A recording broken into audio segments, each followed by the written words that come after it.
Genetically modified organism can be defined as an organism whose genome has been altered by scientific engineering so that the organism's DNA has one or more genes that it normally does not contain.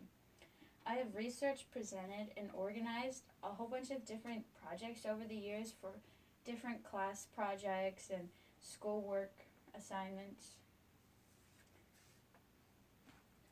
Over the years, these three different organisms I have found to keep coming up in my work studies, and they are the tomato, a cow, and corn. They were all genetically modified to make them bigger, different colors, to keep them fresher. Another story would be chicken. Chickens have been altered to make the muscle mass of the chicken to grow faster and bigger in size. This picture, it takes 6 to 8 days to get a size chicken of a normal chicken that big, while a GMO, it takes 47 days to get it that big. Another story I find interesting would be rice, because they have human DNA within them that they've genetically modified for some reason, and there have been traces of human DNA within it. Would you really want to eat something that has human DNA in it? Just think. It takes trial and error, experiment after experiment to get the perfect genetically modified organism. If you genetically modify an organism, and within those trials, there are endless possibilities of how that would end. They may die. It'll put extreme stress on the animal that you're modifying. You just don't know what will happen. To get a genetically modified organism, you must take the regular strip of DNA, take away the part where you want to modify, and replace it with an identical piece that will fit perfectly. After that's complete, you get your genetically modified organism.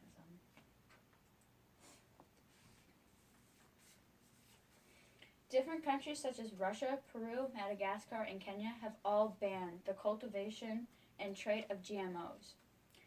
Russia has banned GMOs because of political reasoning, war with another country that they trade with, and they just cut that off, and skeptical reasoning.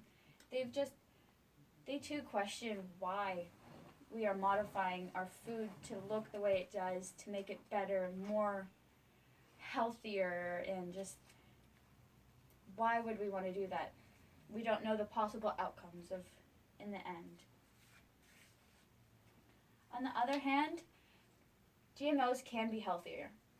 Bananas, for example, they have altered the DNA for them to have more calcium, more ions, and different vitamins.